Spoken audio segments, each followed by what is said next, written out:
Salar part 1 5 days world wide collections. మొదటిగా మన Telugu రాష్ట్రాలైన Andhra Pradesh and తెలంగాణలో ఈ సినిమా 5 రోజులకి 121 కోట్ల 97 లక్షలు నెట్ కలెక్షన్ చేసింది. మరి గ్రాస్ చూసుకుంటే 185 కోట్ల 20 లక్షలు. ఇక కర్ణాటకలో 17 కోట్ల 45 లక్షలు నెట్ కలెక్షన్ చేసింది. మరి తమిళనాడులో 8 కోట్ల 40 లక్షలు.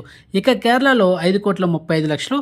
ఇక Hindi plus rest of India ఈ రెండు కలిపి 41 కోట్ల 30 లక్షలు నెట్ కలెక్షన్ చేసింది. ఇక ఓవర్సీస్లో 46 కోట్ల 50 లక్షలు. ఇక ఈ సినిమా టోటల్ వరల్డ్ వైడ్ 5 డేస్కి నెట్ కలెక్షన్ చూసుకుంటే 240 కోట్ల 97 లక్షలు.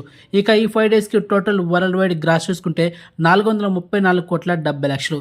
ఈ సినిమా ఓవరాల్గా థియేటర్కల్ బిజినెస్ చేసింది 345 కోట్లు. సో బ్రేక్ ఈవెన్ కొట్టాలంటే 347 కోట్లు నెట్ కలెక్షన్ చేయాలి. సో మొత్తానికి ఈ సినిమా 5 డేస్కి ఇంకా కలెక్షన్ చేయాల్సింది 6 కోట్ల 30 లక్షలు నెట్ కలెక్షన్ చేయాలి. 4th day 5th day compare చేసుకుంటే 28 కోట్లు మాత్రమే ఒక్క రోజులో నెట్ కలెక్షన్ చేసింది సినిమా.